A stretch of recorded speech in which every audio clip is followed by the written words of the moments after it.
Bonjour à tous. Aujourd'hui, vous m'avez visité. Souvenez-vous des prisonniers, Hébreux 13 au verset 3. Hier, j'ai été invité à parler aux prisonniers près de Salem, État dans l'Oregon. Sœur Jordan, une très aimable femme dans la foi, m'a prise dans sa voiture. Je fus surprise de trouver une aussi belle assemblée d'hommes intelligents.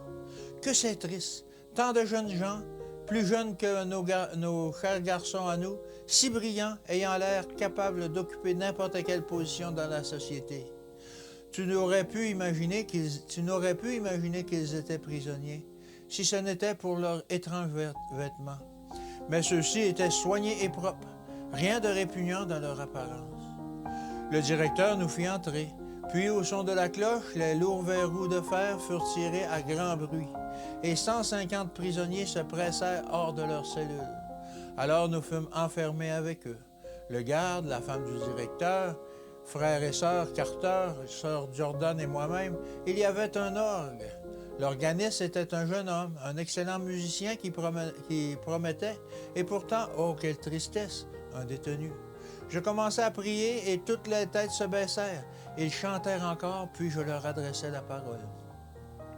Ils écoutèrent avec attention, la plus soutenue, tandis que je leur parlais sur ce texte.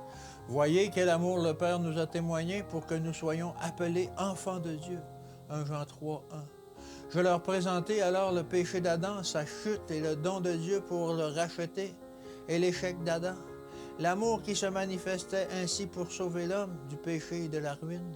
Je m'étendis sur les tentations du Christ au désert, la victoire remportée en faveur de l'humanité et la façon dont l'homme peut surmonter les pièges séducteurs de Satan en mettant sa confiance en Christ.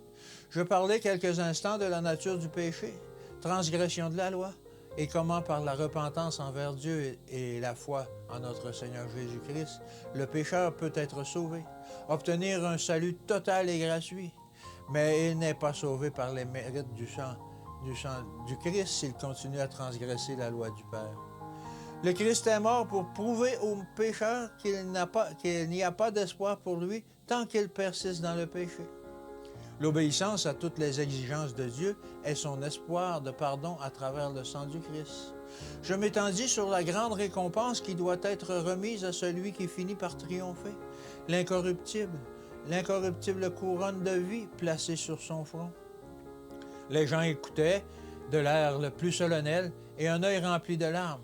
Une lèvre tremblante montrait que leur cœur, quoique endurci par le péché, était sensible aux paroles qu'ils entendaient. Que l'Éternel vous bénisse et qu'il vous garde aujourd'hui et à demain.